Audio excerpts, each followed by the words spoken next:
नमस्कारः। इयमहं सिद्धिदात्री। वार्तावल्याः अभिनवेऽस्मिन् अङ्के भवतां समेषां हार्दं स्वागतम्। अहं चास्मि सत्यप्रिया। मत्पक्षतोऽपि भवताम् अभिनन्दनम्। सत्यप्रिये, त्वां विलोक्य चिन्तयामि यत् सत्यमेव प्रोक्तं, क्षणे क्षणे यन्नवतामुपैति तदेव रूपं रमणीयतायाः। कात्र रमणीयता? वातानुकूलिते छायाङ्कनकक्षे उपविश्यापि अहं शैत्यमनुभवामि। अयि कालचक्रस्य परिवर्तनमिदं। शीतः प्रवर्धतेतरां, गात्राणि जडताम् अनुभवन्ति। शारीरिकजाड्येन सह बुद्धिः चिन्तनमपि जडतामिव लक्षयति। बुद्धेः जडता? मन्ये त्वत्कृते मत्सदृशी सत्सङ्गतिः अनिवार्या। किं त्वदीया सत्सङ्गतिः? मा एवं स्यात्। परं सत्सङ्गतिस्तु बुद्धेः जाड्यम् अपाकरोति इति सत्यं मन्यसे न वा? सुभाषितेनपि इदमेव प्रमाण्यते। शृणोतु।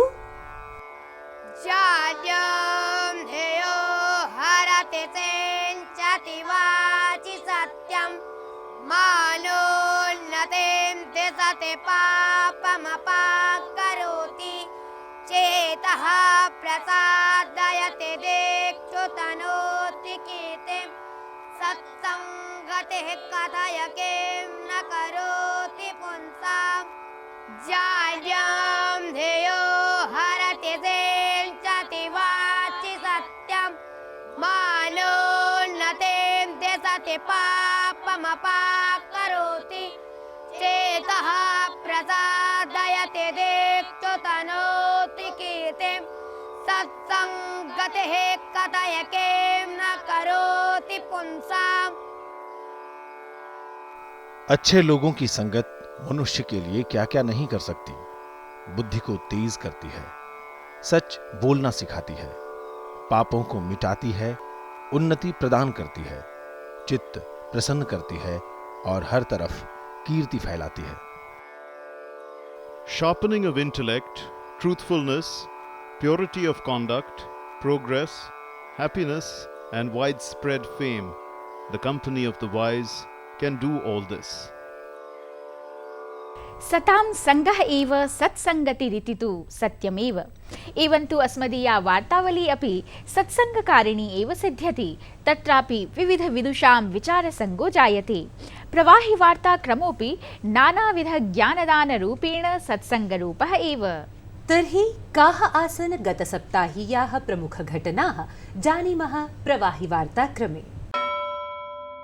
केन्द्रीयान्वीक्षण विभागेन दिल्ली मुख्यमन्त्रिणः अरविन्द केजरीवालस्य प्रधान सचिवं राजेन्द्र कुमारं विरुध्य भ्रष्टाचारस्य वादमेकं पञ्जीकृत्य दिल्ली सचिवालयस्थं तस्य कार्यालयं समेत्य कतिपयेषु स्थलेषु सहसान्वीक्षणं विहितम्। नेशनल हेराल्ड प्रकरणे कांग्रेस दलाध्यक्षा सोनिया गांधी, उपाध्यक्ष राहुल गांधी च दिल्ल्याः पटियाला हाउस न्यायालयेन प्रतिभूत्यां विमोचितौ। एतौ नेशनल हेराल्ड सम्पत्तेः अधिकरणाय आरोपितौ वर्तेते। प्रधानमन्त्री नरेन्द्र मोदी केरल शिवगिरी मठे समाज परिष्कारकस्य श्रीनारायण गुरोः समाधौ श्रद्धाञ्जलीन् समर्पयत्। तमिलनाडुराज्यस्य महात्मनः सुख्यातकवेः तिरुवल्लुवरस्य स्मृतौ संसद भवन परिसरे एकः कार्यक्रमः समायोजितः। अवसरेऽस्मिन् तमिल साहित्य कला क्षेत्रे विशिष्ट योगदातारो जनाः तिरुवल्लुवर सम्मानेन सभाजिताः। कुरुक्षेत्रस्य ब्रह्मसरोवरतटे पञ्चदिवसीय गीताजयन्ती समारोहः समायोजितः। अवसरेऽस्मिन् प्रायः 1100 विद्यार्थिभिः गीतायाः श्लोकपाठः कृतः। जयपुरे जगद्गुरु रामानन्दाचार्य राजस्थान संस्कृत विश्वविद्यालयेन प्रथमः दीक्षान्तसमारोहः समायोजितः। अवसरेऽस्मिन् 50,100 विद्यार्थिनः सुवर्णपदकैः 7500 विद्यार्थिनश्च PhD उपाधिना सभाजिताः। कालिकट विश्वविद्यालयस्य संस्कृत विभागेन अस्य मासस्य 15-16 दिनाङ्कयोः अखिल केरल प्राच्य सम्मेलनं समायोजितम्। अस्य सम्मेलनस्य औद्घाटनिक सत्रे श्रूय विशिष्टं व्याख्यानं व्याहरन् सुख्यात संस्कृत विद्वान् प्रोफेसर सी राजेन्द्रन् अब्रवीत् यत् संस्कृतभाषा सार्वभौम भ्रातृत्वभावं सन्धारयति, अथ च इयम् आध्यात्मिक प्रज्ञाकोशत्वेन विद्यते। फ्रेंच इंस्टीट्यूट इति संस्थानस्य भारतविद्या विभागेन उज्जयिनीस्थ महर्षि सान्दीपनि राष्ट्रीय वेद प्रतिष्ठानस्य सहयोगेन वेदाः आगमाश्चेति विषयम् अधिकृत्य पाण्डिचेरी नगरे त्रिदिवसीया राष्ट्रीय संगोष्ठ्यैका समायोजिता।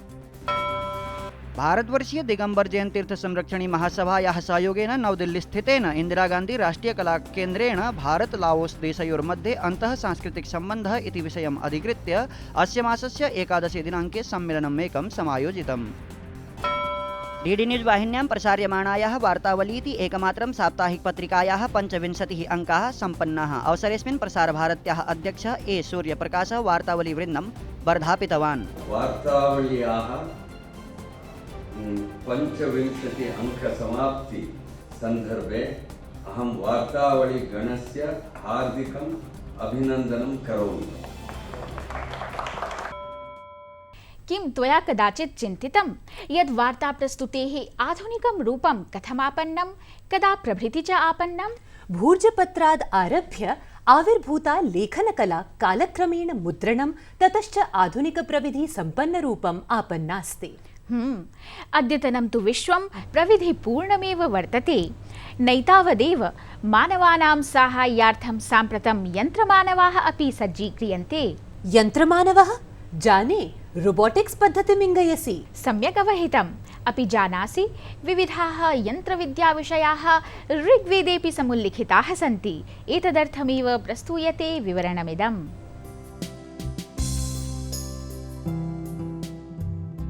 ज्ञानागारतः ऋग्वेदतः आरभ्य कृत्रिमबुद्धिप्रख्यापिकां रोबोटिक्स् इति अभियान्त्रिकी विषयस्य नूतनां ज्ञानशाखां यावत् ज्ञानगङ्गा सततं प्रवहन्ती विद्यते।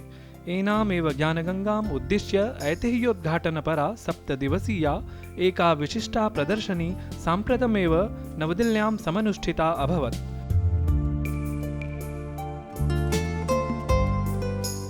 ऋग्वेदतः रोबोटिक्स् पर्यन्तं सांस्कृतिकी निरन्तरता इति शीर्षकान्वितेयं प्रदर्शनी वैदिकविज्ञानशोधसंस्थानेन समायोजिता। नवविज्ञानशाखाविष्कारसाहाय्येन ऋग्वेद रामायण महाभारतादिषु उल्लिखिताः विषयाः ऐतिह्यतथ्यानुरूपम् अत्र साधिताः। तत्रापि कालानुसारि ग्रहनक्षत्रस्थितिविशेषवर्णनं समुद्रजलस्तरादिकं च समाकलय्य रामायण-महाभारतादिवर्णितघटनानाम् ऐतिह्यं विशेषेण प्रकटीकृतम्। ये जो हमने प्रदर्शनी का आयोजन किया, ऋग्वेद से रोबोटिक्स तक की सांस्कृतिक निरंतरता, ये हमने जब हमें महाभारत में डेट करने का पूरा सक्सेस मिला और फिर हमने देखा कि 9 डिफरेंट साइंसेस से हमारी कल्चर और नॉलेज की कंटिन्यूटी की टोटल एविडेंस हमें मिलती है, तो हमने सोचा कि पब्लिक तक ये पहुंचाने के लिए ये एग्जीबिशन ऑर्गेनाइज की जाए। आने वाली जो पीढ़ी है वो हमें एक प्रश्न पूछेगी कि क्या ये जो रामायण है, महाभारत हैं, वेद हैं, किसने लिखा? हो सकता है कहीं भी लिख सकते हैं बैठ के, तो उनके लिए बहुत अच्छा सा एक प्रमाण, क्योंकि आजकल की जनरेशन जो है वो प्रमाण मानती है, तो उनके लिए बहुत अच्छा काम हो रहा है।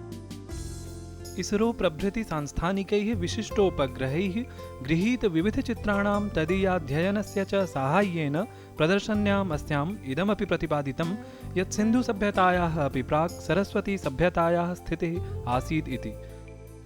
साम्प्रतम् इतिहासविद्वत्सु अस्य मतस्य कथं स्वीकारः, कथं च अस्य प्रतिपादने तेषां मतम् इति प्रश्नः इदानीं सम्मुखं सन्तिष्ठते। अहं नारायणदत्तमिश्रः, वार्तावलीवृत्तं, दूरदर्शन वार्ता। सत्यं, संस्कृतं तु ज्ञानसागरः इत्येव अत्र प्रमाणितं। संस्कृतवाङ्मये गणितविज्ञानखगोलशास्त्रादिविषयाः अपि गहनतया उपपादिताः। तादृशाः एव गणितविज्ञानखगोलशास्त्रादिविषयाः डॉक्टर रामसुब्रह्मण्यं महोदयेन संवादमाध्यमेन अस्मदीयवार्ताहराय अश्विनीकुमाराय विशदीकृताः। प्रस्तूयते तृतीयप्रभागे संवादोऽयम्।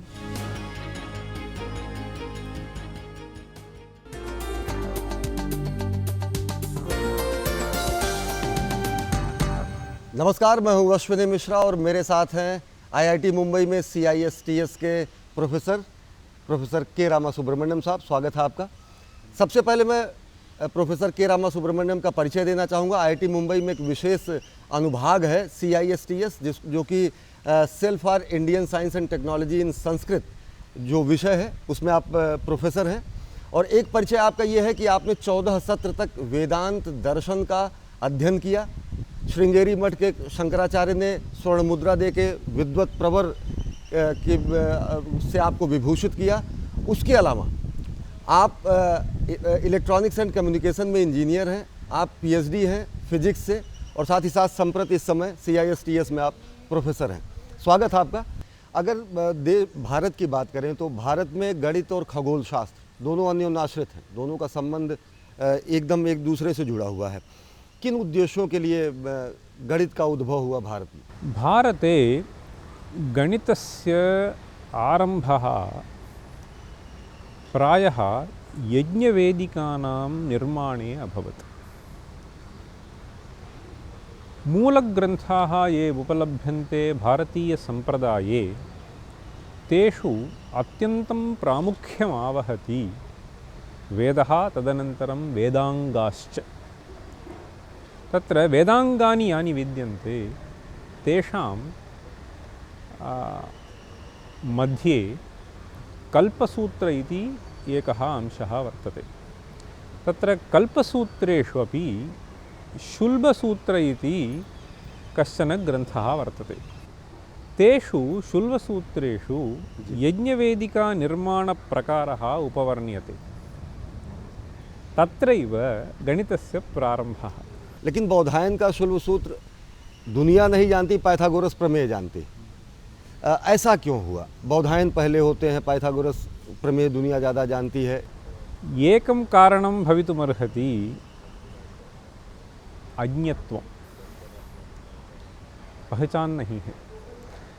ये भी तत्र एतदपि भवितुमर्हति कारणं यतो हि सर्वे ग्रन्थाः संस्कृते उपलभ्यन्ते, यतो हि प्रकारान्तरेण तत्र गतं, ततः आगतमिति ते मन्वानाः आसन् इति एकः विषयः।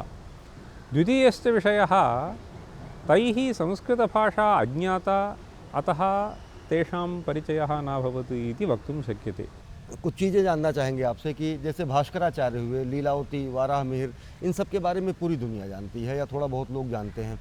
अनेक ऐसे विद्वान होंगे, गणितज्ञ होंगे, आचार्य होंगे जिनके बारे में बहुत वो प्रतिष्ठित उन्होंने शोध किए होंगे लेकिन प्रसिद्ध नहीं है, उनके बारे में बताएं।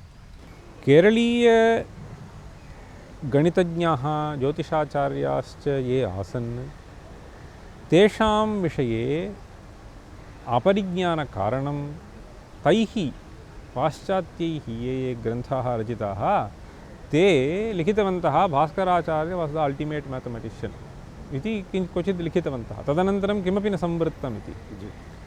परन्तु तत्र बहवः विषयाः उपलभ्यन्ते इति अस्माभिः अनन्तरं 19th सेञ्चुरी तथा आरभ्य ज्ञायते।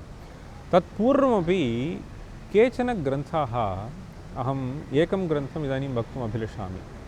नारायणपण्डितः इति कश्चन आसीत्, तस्य ग्रन्थः गणितकौमुदी इति।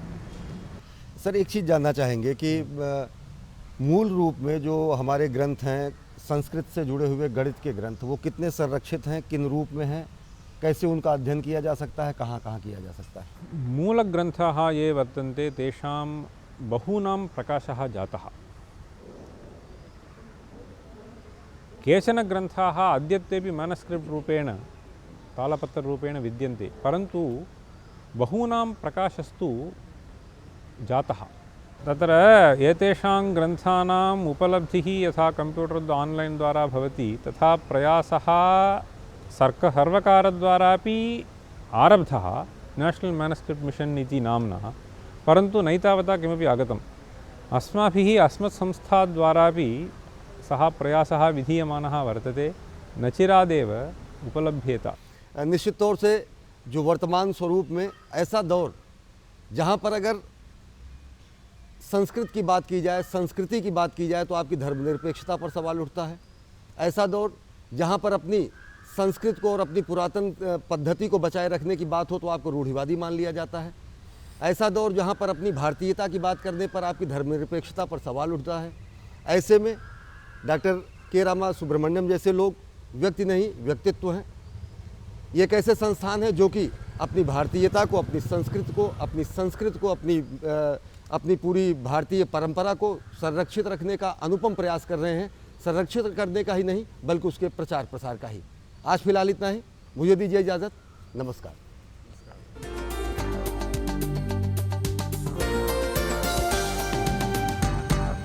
सिद्धिदात्री पाण्डित्यपूर्ण विषयैः सहैव सुगमरीत्या बालोपयोगी बोधप्रद कथानिरूपणमपि संस्कृतवाङ्मयस्य वैशिष्ट्यम्। सत्यं पञ्चतन्त्रं हितोपदेशश्च एतदर्थं प्रमुखं ग्रन्थद्वयम्। कोऽस्ति पञ्चतन्त्रस्य आशयः, किञ्च तत्र निहितम् इत्येव निदर्शयति अस्मदीया अभिनवा एका प्रस्तुतिः। नमस्कारः।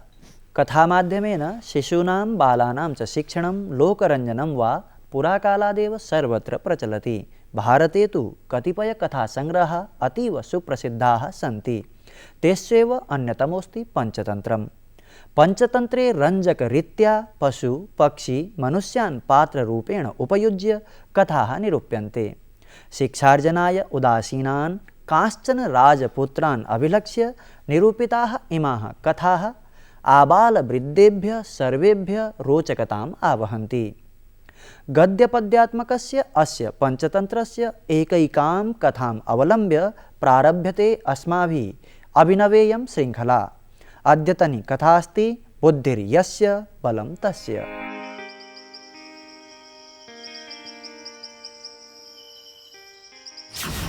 एकस्मिन् वने भासुरकः नामकः सिंहः निवसति स्म। वनस्य समस्त प्राणिनां राजा असौ निजक्षुधा शमनार्थं प्रतिदिनं कतिपय जीवान् मारयति स्म।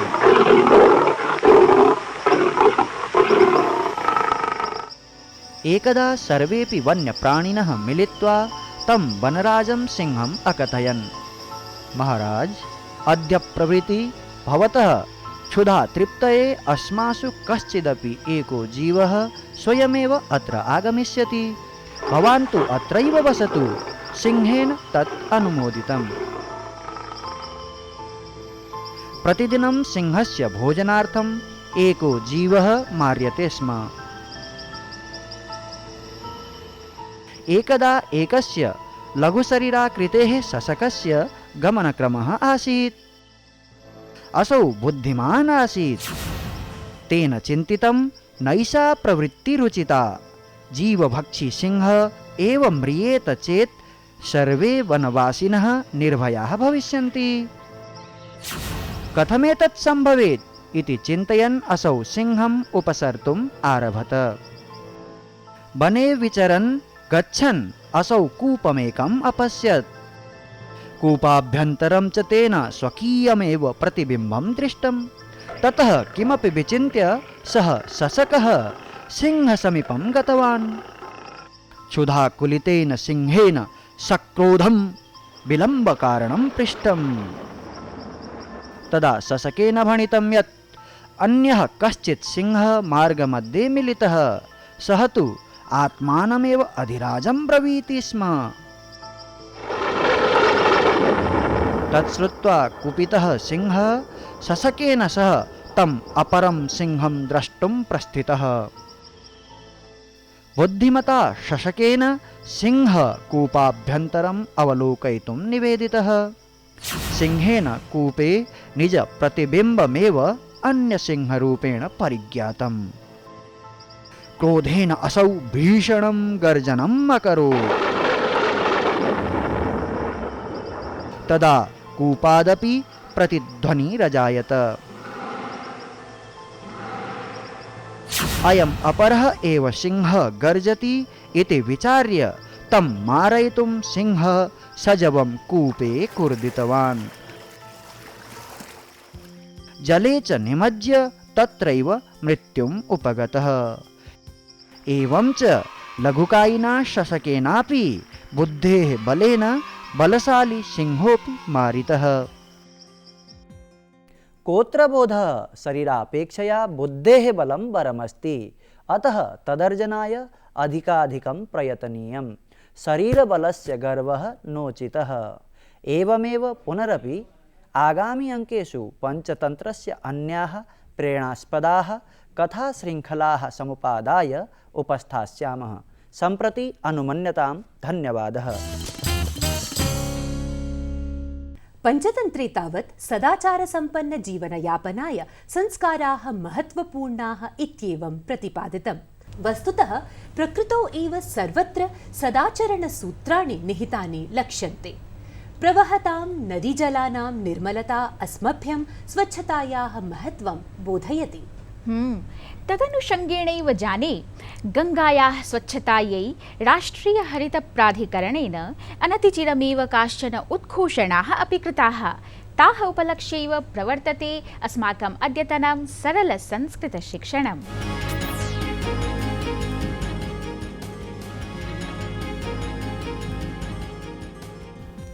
अभिवादनम। स्वागत है आप सबका संस्कृत शिक्षण के इस नूतन अंक में।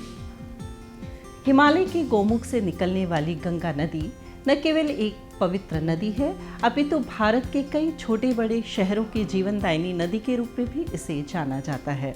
हमारी इस प्रमुख नदी को प्रदूषण से मुक्त रखने के लिए राष्ट्रीय हरित अधिकरण ने हाल ही में कुछ दिशा निर्देश जारी किए हैं। तो आज हम गंगा को स्वच्छ रखने के लिए दिए गए निर्देशों के बारे में ही बात करेंगे सरल संस्कृत के माध्यम से। हमारा पहला वाक्य है, गोमुखात् हरिद्वार पर्यंतम नद्यां प्लास्टिक क्षेपणम प्रतिषिद्धम। गोमुखात् हरिद्वार पर्यंतम नद्यां प्लास्टिक क्षेपणम प्रतिषिद्धम। गोमुख अर्थात गंगा का उद्गम स्थल, ये तो सभी जानते हैं। प्लास्टिक क्षेपणम वस्तुतः संस्कृत में प्लास्टिक के लिए अभिकट्य शब्द है, परंतु अन्य भाषाओं की तरह संस्कृत में भी हम लोक भाषा में प्रचलित शब्दों को अपनाना चाहते हैं, इसलिए यहाँ हम प्लास्टिक की जगह प्लास्टिक का ही प्रयोग कर रहे हैं। अब हमारा अगला वाक्य है, गंगा प्रदूषकाः आश्रम धर्मशाला भोजनालयाः 5,000 रूप्यकाणां दैनिक दंडेन दंडयिष्यन्ते। गंगा प्रदूषकाः आश्रम धर्मशाला भोजनालयाः 5,000 रूप्यकाणां दैनिक दंडेन दंडयिष्यन्ते। प्रदूषकाः अर्थात प्रदूषित करने वाले। प्रदूषण, प्रदूषित, ये शब्द हम हिंदी में भी प्रयोग करते हैं। 5,000 रूप्यकाणां का अर्थ है 5,000 रुपये। आश्रम, भोजनालय अर्थात होटल, और धर्मशाला, ये जो गंगा में प्रदूषक तत्वों को बहाते हैं उन पर प्रतिबंध लगाया गया है। अब अगला वाक्य है, गंगा मध्ये 100 मीटर क्षेत्रम पर्यावरण रक्षणार्थम प्रतिबंधितम। गंगा मध्ये 100 मीटर क्षेत्रम पर्यावरण रक्षणार्थम प्रतिबंधितम। 100 मीटर क्षेत्रम अर्थात गंगा के बीच से 100 मीटर तक का क्षेत्र पर्यावरण रक्षणार्थम अर्थात पर्यावरण की दृष्टि से संवेदनशील क्षेत्र घोषित किया गया है। अब हमारा अगला वाक्य है, कौडियालातः ऋषिकेशम यावत् आवासादिकम प्रतिषिद्धम। कौडियालातः ऋषिकेशम यावत् आवासादिकम प्रतिषिद्धम। आवासादिकम का अर्थ है गंगा के किनारे लगाए जाने वाले शिविर और कैंप इत्यादि। प्रतिषिद्धम शब्द देखिए आप, हिंदी में भी हम प्रतिषेध, निषेध, निषिद्ध शब्दों का प्रयोग करते हैं। ये विशुद्ध रूप से संस्कृत के शब्द हैं जो हमारी दैनिक भाषा में प्रचलित हैं। अब आगे बढ़ते हैं, गंगायां साहसिक नौकायनम अनुज्ञातम। गंगायां साहसिक नौकायनम अनुज्ञातम। साहसिक नौकायनम अर्थात river rafting. Rishikesh river rafting के लिए अत्यंत ही प्रसिद्ध तथा लोकप्रिय स्थल है। तो गंगा और संस्कृत दोनों ही हमारी संस्कृति के परिचायक हैं। अतः प्रत्येक नागरिक का ये कर्तव्य है कि गंगा को प्रदूषण मुक्त रखने के लिए अपना योगदान दे और संस्कृत भाषा के ज्ञान को बढ़ाने के लिए प्रति सप्ताह वार्तावली देखते रहें। मुझे अनुमति दे, अगले सप्ताह एक नए विषय के साथ फिर मिलेंगे। तब तक के लिए नमोस्तु, शुभम भवतु। स्वच्छता तु अपरिहार्या, तदपि न केवलम् अस्माकं कृते, प्रत्युत वसुधैव कुटुम्बकम् इति मत्वा सम्पूर्णं जगद् एकनीडम् इति च ध्यात्वा अस्माभिः सर्वत्रैव स्वच्छतायै प्रयतनीयम्। एकनीडम् इति श्रुत्वा स्मर्यते गृहविषयकमेव स्पर्धागीतमेकं विगताङ्के उद्घोषितमासीत्, स्मर्यते न वा?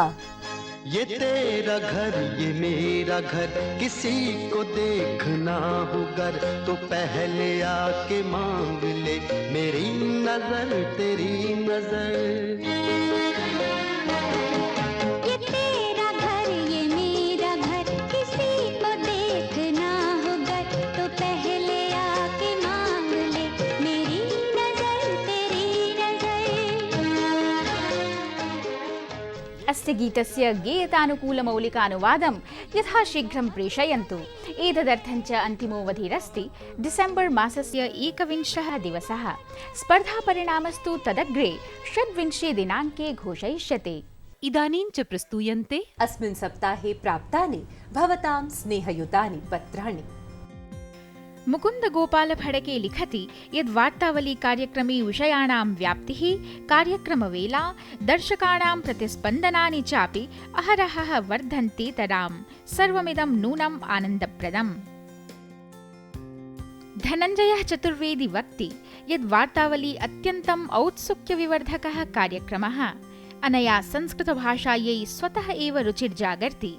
संस्कृतस्य प्रभावः सर्वविधप्रसारमाध्यमेष्वपि वर्तते इति अत्र सम्यक् चित्र्यते। अरविन्दतिवारिणा अभिहितं वार्तावली अतीव मनोहरा। अत्रत्याः कार्यक्रमाः चेतोहराः। त्रिज्याप्रभागे संस्कृतविषये प्रदत्ता विचाराः शोभनाः, अन्यदपि सर्वं सुखकरम्। एवमेव स्वीयविचारान् प्रतिक्रियाश्च प्रेषयन्तु भवन्तः। सोत्साहं प्रतीक्षामहे वयं। तदर्थं च अस्मदीया अन्तर्जालसङ्केतावलिः विद्यते ddnews4sanskrit@gmail.com। फेस्बुक, ट्विटर चेति सामाजिकसञ्चारमाध्यमद्वयमपि अवश्यमेव उपयुज्यन्तु भवन्तः। अयि वार्तावल्याः आरम्भस्तु अस्माभिः सुभाषितेन विधीयते। अस्याः पदक्रमोऽयं निरन्तरम् अबाधितः प्रवर्तेत इत्येतदर्थम् इदानीं शान्तिसूक्तम् एकं प्रस्तूयते।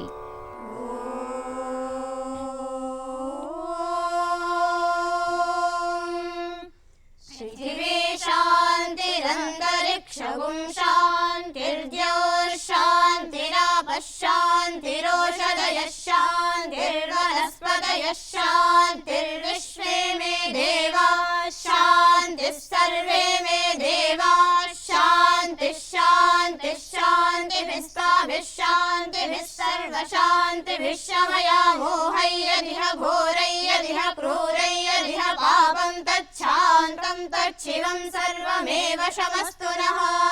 शान्ताद्योर्शान्ता पृथिवी शान्तमिदमुर्वा अन्तरिक्षम् शान्ता उदन्वतीरापः शान्ता नः सन्तोषधीः। शोभनम् अथर्ववेदीयम् इदं सूक्तमनुसृत्य साम्प्रतं प्रयामो वयम्। पुनर्मिलामः आगामि शनिवासरे आदाय नूतनम् अङ्कम्। भवेत् तावत् शुभं मङ्गलम्। नमो नमः। द्यौ शान्ता शान्ता द्यौ शान्ता द्यौ शान्ता शान्ता द्यौ शान्ता पृथिवी पृथिवी शान्ता द्यौ शान्ता पृथिवी शान्ता पृथिवी पृथिवी शान्ता शान्ता पृथिवी शान्तगुं शान्तं पृथिवी शान्ता